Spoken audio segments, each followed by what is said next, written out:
අපි එකතු වෙලා ඉන්නවා Teach Me Online වැඩසටහනත් එක්ක. අදත් අපි කතා කරන්න හදනවා ගණිතයේ 5 ශ්‍රේණිය පාඩම 9 ශ්‍රේණියේ. සමාන 9 ශ්‍රේණියේ 5 වෙනි පාඩම. වීජීය ප්‍රකාශන කියන පාඩම. 9 ශ්‍රේණියේ 5 වෙනි පාඩම ගැන මතක් කරද්දී අපිට කලින් පාඩම් 4ක්ම කරලා තියෙනවා. ඉතින් අපි මේකෙන් විශ්වාස කරනවා මේකෙන් ඔයගලන්ට තවදුරටත් පහසු වෙයි කියලා. පළවෙනි පාඩම් 4 වගේම මේකිනුත් අලුත් දෙයක් මාසෙට ගන්න. ඉතින් අපි මෙහිදී බලාපොරොත්තු වෙනවා 8 ශ්‍රේණියේදී කතා කරපු වීජීය ගණිතය වීජීය ප්‍රකාශනයම තවත් වීජීය ප්‍රකාශන තවදුරටත් සාකච්ඡා කිරීමට. මේ පාඩම ගෙනීමෙන් ඔබට සදිස් සංඛ්‍යා ආදේශයෙන් සරල වීජීය ප්‍රකාශනය අගය සෙවීමට a ධන හෝ x ධන හෝ ඍණ a වතාවක් x ධන හෝ ඍණ b ආකාරයේ දෙපද ප්‍රකාශන දෙක ගුණිතය ප්‍රසාරණය කිරීමට වර්ගඵල ඇසුරෙන් දෙපද ප්‍රකාශන දෙක ගුණිතයේ ප්‍රසාරණය සත්‍යාපනය කිරීමට හැකියාව ලැබේ කියලා අපි විශ්වාස කරනවා. වීජීය ප්‍රකාශන කියන පාඩමේ 8 ශ්‍රේණිය දැනුම පොඩ්ඩක් මතක් කරගත්තොත් පුනරීක්ෂණ අභ්‍යාසයක් දීලා තියෙනවා 8 ශ්‍රේණිය දැනුම මතක් කර ගැනීම සඳහා. ඔයගලන්ට පුළුවන් අපි 8 ශ්‍රේණියේ වීජීය ප්‍රකාශන පාඩම දැන්ටත් කරලා තියෙනවා. ඉතින් ඔයගලන්ට පුළුවන් නම් 8 ශ්‍රේණිය නැවත මතක් කරගන්න අවශ්‍යයි කියලා. ඔයගලන්ට පුළුවන් 8 ශ්‍රේණිය පාඩමත් එක්කත් එකතු වෙලා නොමිලේම මේක නරඹලා 9 ශ්‍රේණිය පාඩමට ඇවිල්ලා තවදුරටත් අධ්‍යයනය කරන්න. ඉතින් දැන් අපි මේ පුනරීක්ෂණ අභ්‍යාසය ගැන කතා කරොත් මම ගණනක් දෙකක් හදලා බලන්න. ඒකෙන් මම විශ්වාස කරනවා ඔයගලන්ට ඉතුරු ගණන් ටික පාස් වීම හදන්න පුළුවන් වෙයි කියලා. ප්‍රසාරණය කරන්න කියලා ඉස්සෙල්ලාම ගණනක් දීලා තියෙනවා 5 වතාවක් x ධන 2 කියලා. ඉතින් මෙයා ප්‍රසාරණය කරාම මේක වෙන සිදුවීම තමයි මෙයාගෙන් වැඩිවීමත් මෙයාගෙන් වැඩිවීම තමයි ප්‍රසාරණයකදී සිදු වෙන්නේ. 5x කින් ගුණ කරාම 5x ධන 5 දෙකෙන් ගුණ කරාම 10 කියලා දාන්න පුළුවන්. ඒ වගේම 3 වතාවක් y ධන 1 3y කින් ගුණ කරාම 3y 3 එකෙන් ගුණ කරාම 3y එහෙනම් 3y ධන 1 කියලා දාන්න පුළුවන්. හොඳයි අපි තව එකක් බලමු. මෙයා බලමු. ප්‍රසාරණය කරන්න කියලා තියෙනවා මෙයා y වතාවක් 2b ඍණ 3. අර කතාවම තමයි තියෙන්නේ මෙයා මෙතනට ගුණ වෙනවා මෙයාගෙන් ගුණ වෙනවා. ඍණ ගුණෙන් තමයි පද වෙන් කරන්නේ. ඉතින් මේ දෙන්න වෙන වෙනම මෙයාගෙන් ගුණ වෙනවා. 2 වතාවක් b වතාවක් y අඩු කිරීම 3 වතාවක් y කියලා මෙයා ලියන්න පුළුවන්. ඉතින් මේ විදිහට මෙන්න මේ අභ්‍යාසෙම සුළු කරන්න පුළුවන්. අපිට තුන්වෙනි ගානේ කියලා තියෙනවා x සමානයි 3ද y සමානයි ඍණ 2කට විතදී පහත ඇති එක් ප්‍රකාශනයේ අගය සොයන්න කියලා. 3 a කොටස x ධන y. ඉතින් x වෙනුවට 3ද y වෙනුවට ඍණ 2 ආදේශ කරාම 3න් 2ක් ගියාම 1යි. මේ ආදේශ කරමු බලන්න. 3x ඍණ 2y 3යි x වෙනුවට ආදේශ කරමු 3 අඩු කිරීම 2යි y වෙනුවට ආදේශ කරමු ඍණ 2. 3 වරක් 3 9යි මේ ඍණයි ගුණ වුණාම ධන වෙනවා. දෙවරක් 2 4යි. 9යි 4යි එකතු වුණාම 11 කියලා ලියන්න පුළුවන්. ඒ වගේම 4 වෙනි ගානේ අපිට මතක් කරලා දීලා තියෙනවා ටිකක් තරමක් විශාල වීජීය ප්‍රකාශනයක් සුළු කරගත්තේ කොහොමද කියලා අපිට මතක් කරවලා තියෙනවා. ඉතින් දැන් අපි පළවෙනි ගානේ මම හදලා බලන්නම්. 3 වතාවක් x ධන y එකතු කිරීම 2 වතාවක් x ඍණ y. ඉතින් මෙයාත් අර විදියම තමයි මෙයාගෙන් ගුණ වෙනවා මෙයාගෙන් ගුණ වෙනවා. හැබැයි මෙයාගෙන් ගුණ කරන්න ඕනද? අවශ්‍ය නැහැ. වරහන මෙතනින් වහලා ඉවර නිසා. ඒ වගේම මෙතන තියෙන එකතු කිරීම ලකුණක් නිසා මේ පදයන් දෙක මේ ධන ලකුණෙන් වෙන් වෙනවා.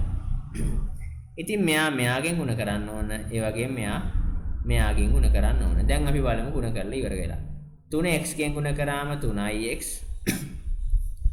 3y කින් ගුණ කරාම 3y එකතු කිරීම 2x කින් ගුණ කරාම 2x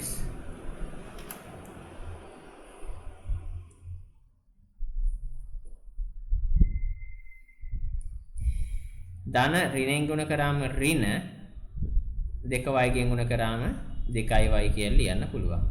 දැන් අපි බලමු සුළු කරලා. 3x එකතු කිරීම 2x. ඒ කියන්නේ 5x. 3y අඩු කිරීම 2y. 3න් 2ක් ගියාම 1යි. y කියලා ලියන්න පුළුවන්. 5x ඍණ y කියලා අවසාන පිළිතුර අපිට ලියන්න පුළුවන්. ඔය මතක් කරගත්තේ දුවේ පුතේ අපි 8 වසරේ ඉගෙනගත්තු මතකය. දැන් අපි බලමු 9 ශ්‍රේණියෙන් අපිට මොකද්ද තව දුරටත් මේක සාකච්ඡා කරන්න තියෙන්නේ කියලා. 5යි එක අභ්‍යාසයෙන් කියනවා x සමානයි 4න් 1 වෙන විට 5ක් දැක්වෙන එක් වීජය ප්‍රකාශනයේ අගය සොයන්න. මොකද දැන් මේ කොටසෙන් අපිට තිබ්බේ ආදේශ කිරීමක් කරන්නේ කොහොමද කියලා. යම් කිසි වීජය ප්‍රකාශනයක් තියෙනවා ඒකේ ආඥාන්ත පදයක් තියෙනවා කියලා අපි සාකච්ඡා කරලා තියෙනවා 8 ශ්‍රේණියේදී. ඒක මතක ඇති. 8 ශ්‍රේණියේදී අපි කතා කරා ආඥාන්ත පදයක් ගැන. ආඥාන්ත පදය කියලා කියන්නේ පුතේ මේ නොදන්න පදයට. මේ 4x වල x කියන්නේ නොදන්න පදේ. 2y වල x කියන්නේ නොදන්න පදේ. 3x වල x කියන්නේ නොදන්න පදේ. එහෙනම් මෙතන a දන 2b වල a සහ b කියන්නේ නොදන්න පද. ඉතින් අන්නේ නොදන්න පදයකට අපි ආදේශ කරන එක තමයි මේකෙන් ඉගෙන ගන්න හදන්නේ. x 4න් 1 වෙන විට අපිට කියනවා 4x හොයන්නලු. එහෙමනම් 4යි x වෙනුවට දාමු අපි 4න් 1. ඉතින් දැන් ඔය 4ට 4 කැපිලා යනවා කියලා පේනවා ඇති හරයත් ලවයත්. 4ට 4 කැපිලා ගියාම පිළිතුර 1 විතරයි ඉතුරු උනේ. ඉතින් අපි තව එකක් ආදේශ කරලා බලමු. මෙයා බලමු 3x. 3x එහෙනම් 3 වතාවක් x වෙනුවට දාන්නලු 4න් 1. ඉතින් මෙයා අපිට තවත් කපන්න බෑ. උඩ ලවය 3ක් වෙද්දි හරය 4ක් එනවා. මේ තරමක් ලොකු එකක් බලමු. a සමානයි ඍණ 2ද b සමානයි භාගයද වෙන විට පහත දැක්වෙන එක් වීජය ප්‍රකාශනයේ අගය සොයන්න. a සමානයි ඍණ 2ද b සමානයි භාගයද වෙන විට පහත දැක්වෙන එක් වීජය ප්‍රකාශනයේ අගය සොයන්න. a ධන 2යි b සමානයි a වෙනුවට දානවා ඍණ 2 ධන දේවතාවක් b වෙනුවට දානවා භාගය සමානයි ඍණ 2 ධන භාගයට භාගය කැපිලා දෙකට දෙක කැපිලා ගියාම 1යි. ඍණ 2 ධන 1 කියලා කියන්නේ ඍණ 1 කියලා අපිට අවසාන පිළිතුර ලියන්න පුළුවන්. මෙයා බලමු 3a ධන b. 3a ධන b ගැන කතා කරද්දී 3 වතාවක් a වෙනුවට දානවා ඍණ 2 ධන b වෙනුවට දානවා භාගය. එහෙමනම් 3 වරක් 2 6යි ඍණ 6යි ධන භාගයයි. දැන් මෙයා කොහොමද සුළු කරන්නේ? මෙයා සුළු කරද්දී පොදු හරයේ විදිහට අපිට ගන්න පුළුවන් දෙකක්. දෙකට එකේව 2යි දෙවරක් 6 ඍණ 12යි. ධන 1 කියලා ලියන්න පුළුවන්. ඍණ 12 ධන 1 කියලා කියන්නේ ඍණ 11යි බෙදීම 2 කියලා ලියන්න පුළුවන්. අපි හතරවෙනි ගාන එකක් හදලා බලමු. හතරවෙනි ගානේ කියනවා x සමානයි 3න් 2ද y සමානයි 4න් 3ද වන විට පහත් දැක්වෙන එක් වීජී ප්‍රකාශනයේ අගය සොයන්න කියලා 3x ධන 4y තමයි හොයන්න තියෙන්නේ.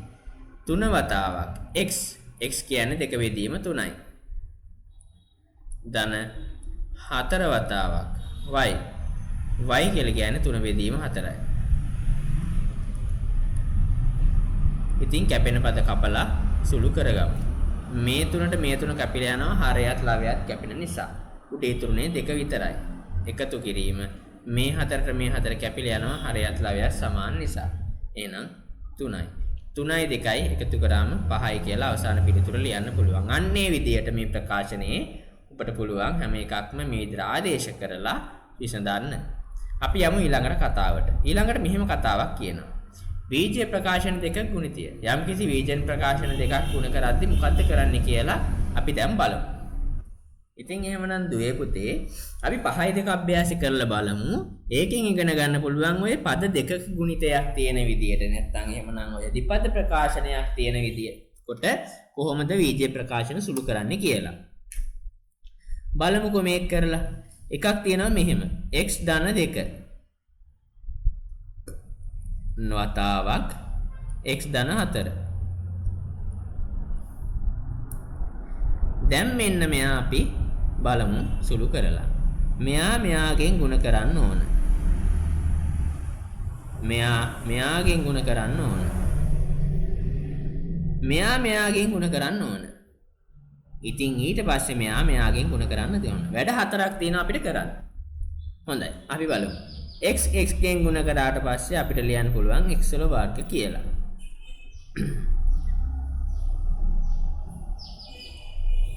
එකතු කිරීම 4x ගෙන් ගුණ කරාම 4x. එකතු කිරීම 2x ගෙන් ගුණ කරාම 2x. එකතු කිරීම 4 2ෙන් ගුණ කරාම 8යි.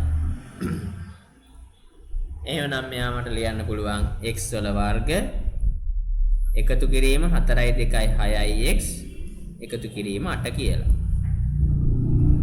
හොඳයි. අපි තව එකක් බලමු. මෙහෙම එකක් තියෙනවා බලමු. x ධන 1 වතාවක් x ධන 3. මෙයා ප්‍රසාරණය කරලා බලමු. කලින් හිටියමයි මෙයාගෙන් ගුණ කරමු. මෙයාගෙන් ගුණ කරමු. මෙයාගෙන් ගුණ කරමු. මෙයාගෙන් ගුණ කරමු. බලමු ගුණ කරලා x ගෙන් ගුණ කරාම x වල වර්ග. එකතු කිරීම මෙයාගෙන් ගුණ කරාම 3x. එකතු කිරීම x එකතු කිරීම 3. එහෙම නැත්නම් සජාතීය පද එකතු කරගමු. x වර්ග පද තවත් නැහැ. එහෙනම් x වර්ග විතරයි ධන 3x සහ x ඒ කියන්නේ 4x ධන 3. ඉතින් ඔන්න ඔය විදිහට අපිට දැන් මේ ඕන එකක් සුළු කරගන්න පුළුවන්. මේ ඍණ තියෙන අවස්ථාවක් අරන් බලමු.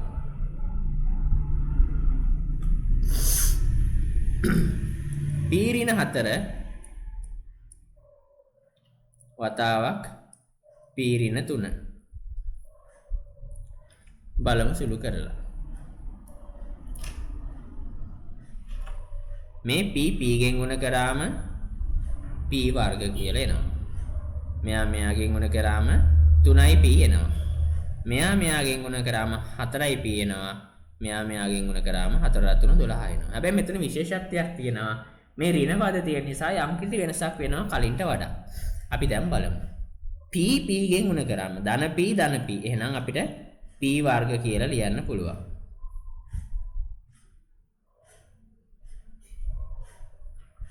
මෙයාගෙන් ගුණ කරාම ධන ඍණ. ඒ නිසා ධන ඍණෙන් ගුණ කරාම ඍණ කියලා ලියන්න පුළුවන්.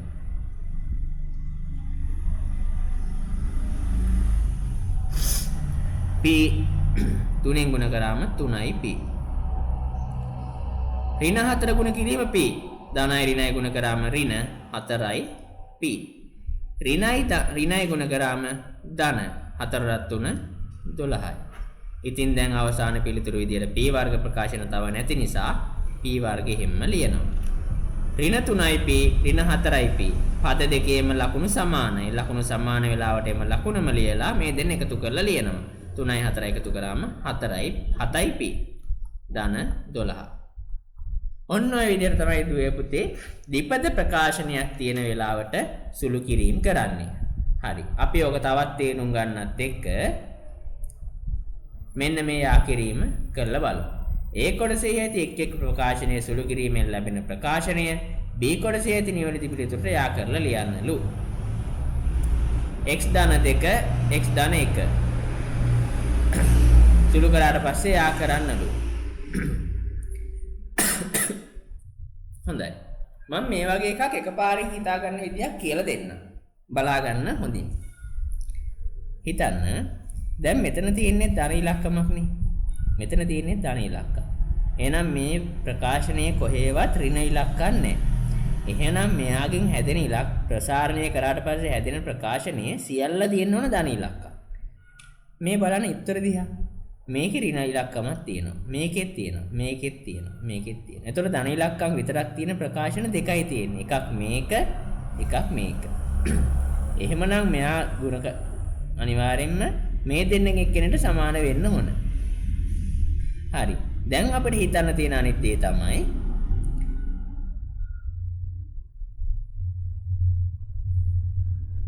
හරි සමා වෙන්න. අපි දැන් දැක්කා මෙතන ධන ඉලක්කම් තියෙන එක ප්‍රකාශනයේ තියෙන අනිවාර්යෙන් මෙහෙමනම් මෙයාගේ ප්‍රසාරණය කරාම මෙන්න මෙයා බවට පත් වෙන්න ඕන.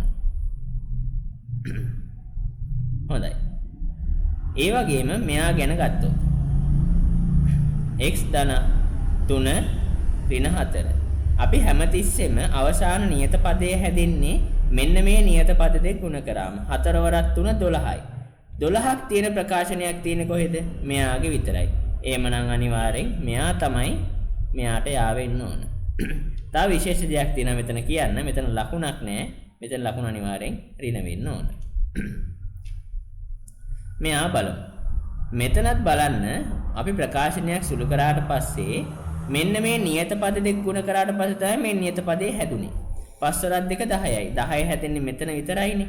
එහෙනම් ඉතින් ආයි බලන්න දෙයක් නැහැ. සුළු කර කර ඉන්න ඕනේ නැහැ. එකපාරින් හිතින්ම අපිට මේ දෙන්න යා කරන්න පුළුවන්. මෙතන 3 වරක් 3 9 හැදෙන්නේ මෙතනනේ. වෙන ප්‍රකාශනයන් වෙන්න බෑ. එහෙනම් මෙයා තමයි ප්‍රකාශනීය විදියට දාන්න වෙන්නේ. ඉතුරුනේ කවුද? ඉතිරි වෙච්ච එකන අපි යා කරමු. ඉතින් ඉතුරුනේ මෙයා විතරයි. පස්වෙනි ගාන කියනවා ප්‍රකාශනයක් දීලා පහත දැක්වෙන එක් එක් අවස්ථාව සඳහා සත්‍යාපනය කරන්න කියලා. x සමානයි 3 විට මේක සත්‍යාපනය කරන්නලු x සමානයි ඍණ 2 විට මෙයා සත්‍යාපනය කරන්නලු. හරි අපි බලමු. මේ වගේ ප්‍රකාශනයක් කරද්දී අපි ප්‍රකාශන එක පැත්තක් ඉස්සෙල්ලා ගන්නවා. x ධන 5 වතාවක් x ධන 6. ඉතින් දැන් මේ ප්‍රකාශනයේ අපි x සමානයි 3 වෙලාවට ඇත්තද කියලා බලමු. මම කරන්න හදන්නේ ප්‍රකාශනයේ වම් අත පැත්තත් වෙනම සුළු කරන්න, දකුණු අත පැත්ත වෙනම සුළු කරන්න. x සමානයි 3 විට ආදේශ කරලා බලමු. එහෙනම් 3 ධන 5 3 ධන 6 3යි 5යි එකතු කරාට පස්සේ අපි දන්නවා 8යි කියලා. 6යි 3යි එකතු කරාට පස්සේ අපි දන්නවා 9යි කියලා. නම්බරක් 8. නම්බරක් 8 අපි දන්නවා 72යි සමාන 72යි කියලා. හොඳයි. එහෙමනම් දැන් අපි දකුණු අත පැත්තත් සුළු කරලා බලමු. දකුණු අත ප්‍රකාශනය ගත්තට පස්සේ x වර්ග ධන 11යි x ධන 30. x වෙනුවට ආදේශ කරලා බලමු 3. ඒ කියන්නේ 3 වර්ගය. x වෙනුවට ආදේශ කරාම 11 වරක් 3 ධන 30. 3 වර්ගය කියලා කියන්නේ 9යි. 11 වරක් 3 33යි ධන 30යි. ඉතින් මේ ටික එකතු කරලා බලමු. 33යි 9යි කියලා කියන්නේ අපි දන්නවා 42යි 30යි කියලා කියන්නේ 72යි.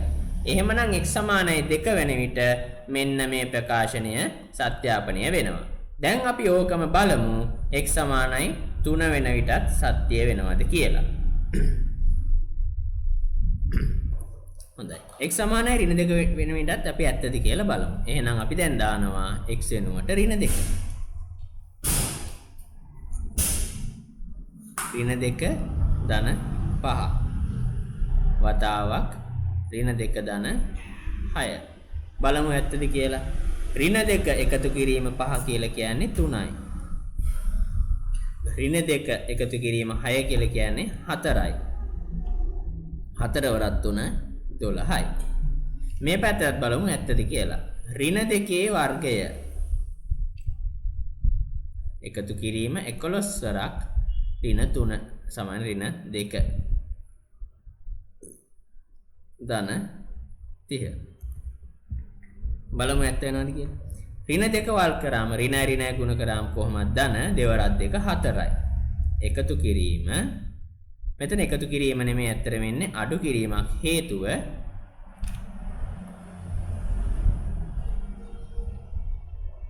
එකොළොස් වරක් 3 33යි ධනයි ඍණයි ගුණ කරාම ඍණයි.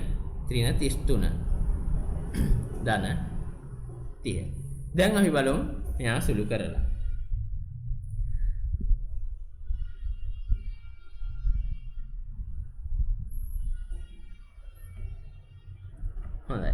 30යි 4යි එකතු කරාම 34යි අඩු කිරීම 22යි. 34න් 22ක් ගියාම 12යි. හරි. එහෙමනම් ප්‍රකාශනයේ වම් අත පැත්තත් ප්‍රකාශනයේ දකුණු අත පැත්තත් එක්කම පිළිතුර තමයි x සමානයි ඍණ 2 විදියටත් ආවේ. එහෙමනම් x සමානයි ඍණ 2 විදියට මෙන්න මෙයා සත්‍යාපනීය වෙනවා. දැන් අපිට ඊළඟට තවත් ප්‍රකාශන දෙකක් දීලා තියෙනවා x ඍණ 2 වතාවක් x ධන 3. එක පැත්තකට ගමු. අනිත් පැත්තට අපි ගමු අනිත් ප්‍රකාශනය x වර්ග ධන x ඍණ 6. ප්‍රකාශනයේ සත්‍ය පහත් රැකෙන එක සත්‍යාපනය කරන්නලු. x සමාන 1 විතර බලමු. x සමාන 1 විතර දැන් අපි ආදේශ කරලා බලමු.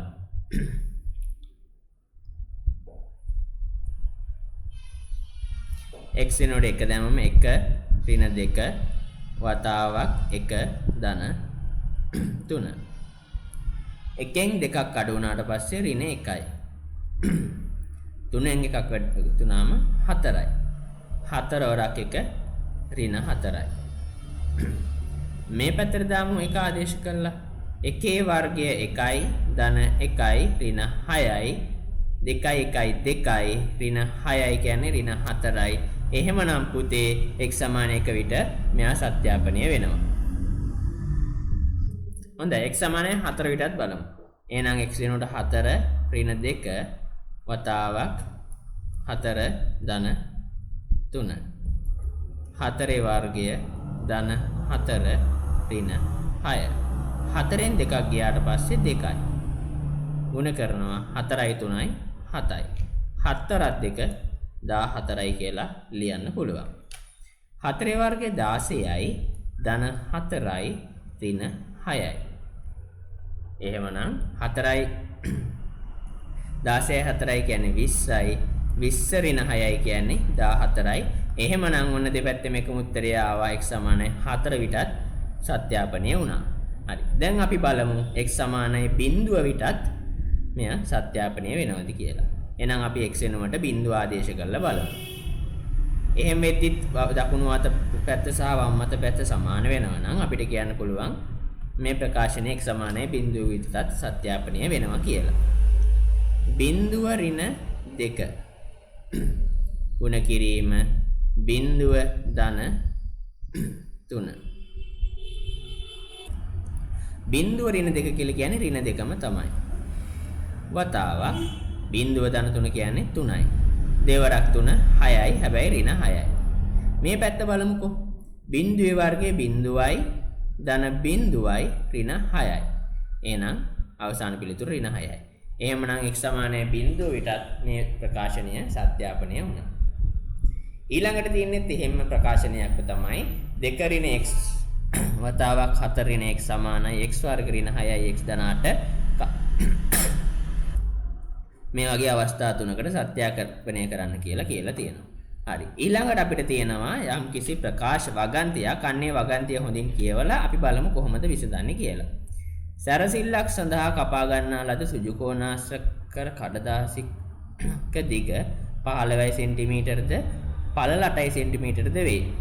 දිග පැත්තෙන් හා පළල පැත්තෙන් මීටර x බැගින් පටි දෙකක් කපා ඉවත් කරනු ලැබේ. ඉතිරි වන කොටසේ වර්ගඵලය සඳහා ප්‍රකාශනයක් රූපය ඇසුරෙන් ලබා ගන්න. මෙහි x කුඩයි 8 සෙන්ටිමීටර බව පෙන්වන්න.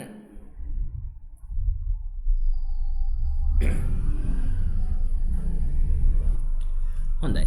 අපි සුජුකෝණාශ්‍රයක් ඇඳලා බලමු. හිතන්න මෙන්න මේක තමයි මම අඳින සුජුකෝණාශ්‍රය කියලා. මේ සුජුකෝණාශ්‍රයේ දිග 15යිලු පළල 8යිලු. දැන් දිගින් සහ පළලින් x ප්‍රමාණයේ කොටසක් කපා ඉවත් කරනවලු. එතකොට දිගින් සහ පළලින් x ප්‍රමාණයේ කොටසක් කපා ඉවත් කරද්දී හිතන්න මෙන්න මේ වගේ කොටසක් කපලා ඉවත් කරනවා කියලා. එහෙනම් දිගින් x කොටසක් කපලා ඉවත් කරා පළලින් x කොටසක් කපලා ඉවත් කරා. එහෙමනම් මෙන්න මේ ප්‍රමාණය මෙන්න මේ දිග ප්‍රමාණය x වෙනවා. ඒ වගේම මෙන්න මේ දිග ප්‍රමාණයත් x වෙනවා. ඉතුරු වෙච්ච ප්‍රමාණය වර්ගඵලය ගැන තමයි අහන්නේ. දැන් මේ ඉතුරු වෙච්ච ප්‍රමාණය කියලා කියන්නේ මෙන්න මේ ප්‍රමාණයනේ මම මේ පාට කරන කොටුවනේ. මෙන්න මේ පාට කරන කොටුවේ වර්ගඵලය තමයි අහන්නේ. මේ පාට කරන කොටුවේ දැන් දිග මොකද්ද? කලින් 15ක් තිබ්බා. දැන් ඊට වඩා අඩුයි නේද? දැන් 15න් x අඩු වෙන්න ඕන.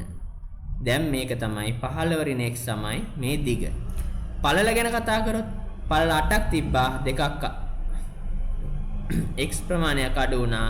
එහෙමනම් 8න් x ප්‍රමාණයක් අඩු වෙන්න ඕන. මේ තමයි පළල. දිග සහ පළල ගුණ කරාම වර්ගඵලය එනවා. මෙන්න මේක තමයි ප්‍රකාශනය. ඊළඟට කියන්නේ ඊට සමානම වගේ කතාවක්.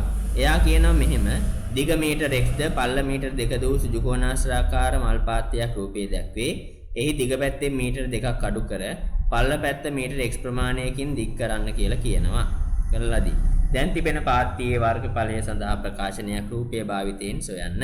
දැන් මොකක් හරි දෙයකින් මේකෙන් පාත්‍යය වෙනස් කරාට පස්සේ ඒකේ වර්ගඵලය අහනවා නම් අදාළ අලුතෙන් හදපු පාත්‍යයේ දිග වර්ගඵලයෙන් දිග පළලෙන් ගුණ කරාම වර්ගඵලය එනවා.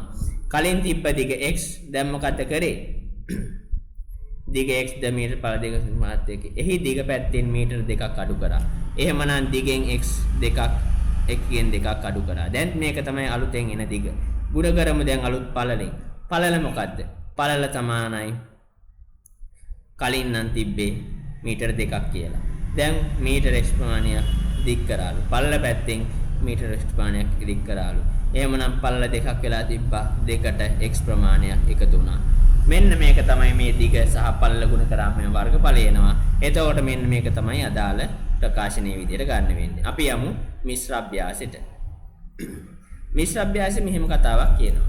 දී ඇති රූපේ අඳුරු කර ඇති කොටසේ වර්ගඵලය සඳහා ප්‍රකාශනයක් ලියා සුළු කර දක්වන්න. රූප දෙකක් තියලා තියෙනවා. දෙකේම අඳුරු කර කොටසේ වර්ගඵලයන් තමයි අහන්නේ.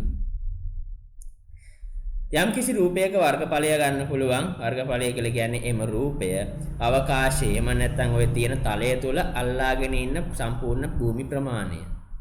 මේක සමචතුරස්‍රාකාරවත් සුජුකෝණාශ්‍ර හැඩයක්වත් පෙන්눔 කරන්නේ නැහැ එකපාරට. L හැඩයට L හැඩයක ස්වරූපයක් ගන්න තරමක් වෙනස් ආකාරයේ රූපයක් තමයි අපිට පෙන්눔 කරන්නේ.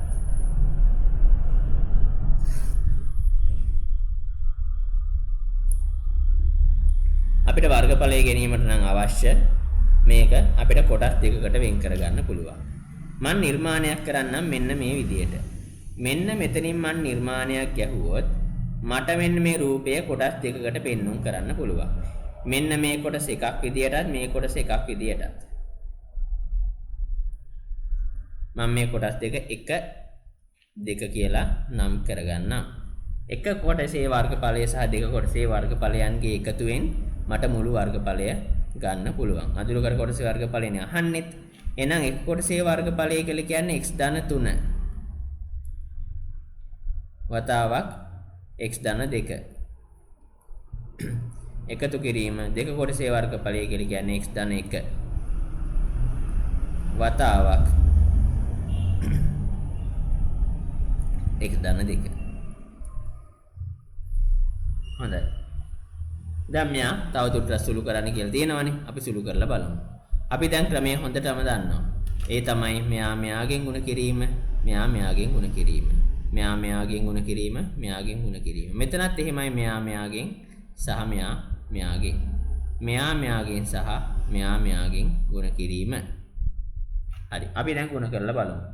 x ගුණ කිරීම x කියලා කියන්නේ x වල වර්ගය. ධන 2x ධන 3x ධන 6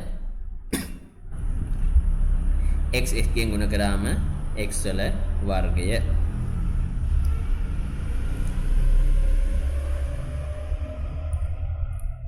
ධන 2x ධන x ධන 2. දැන් සජාතීය පදයන් එකතු කරමු. x වර්ග තවයක් x වර්ග පදයක් එහෙනම් 2යි x වර්ග කියලා ලියන්න පුළුවන්. 2යි x ධන 3යි x කියන්නේ 5යි x 5යි x ධන 3යි x කියන්නේ 8යි x ධන x කියලා කියන්නේ 9යි x කියලා ලියන්න පුළුවන්. නියත පද ගැන කතා කරොත් මෙතන 6 තියෙනවා, 2 තියෙනවා, 6 ධන 2 8යි කියලා දාන්න පුළුවන්. මෙන්න මේක තමයි අවසාන වශයෙන් සුළු කරාට පස්සේ ප්‍රකාශනය. ඒ විදිහට තව විශ්ව අභ්‍යාසෙත් තව ගණන් තියෙනවා. ඒ වගේම අපි කරපු අභ්‍යාසවලත් තව ගණන් තියෙනවා. ඉතින් ඔන්න ඔක තමයි බලාපොරොත්තු වෙන්නේ පාඩම සාරාංශගතව කියා දෙන ගමන් අභ්‍යාසයන් සාකච්ඡා කිරීම තමයි අපේ අරමුණ උනේ. අපි හිතනවා ඔබේ සාර්ථකව අත්විඳින්න ඇති කියලා. අපි කතා කරේ 9 ශ්‍රේණියේ 5 වෙනි පාඩම. ඒතර මේ වන විට ඔබ පාඩම් 5ක් බලලා තියෙනවා.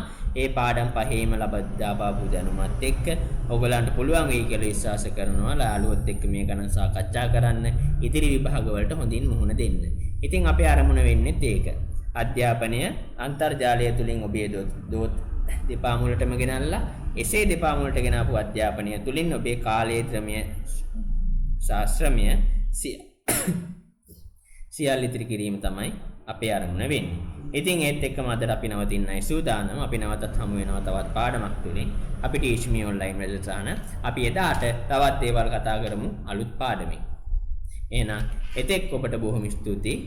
අදට අපි නවතිමු.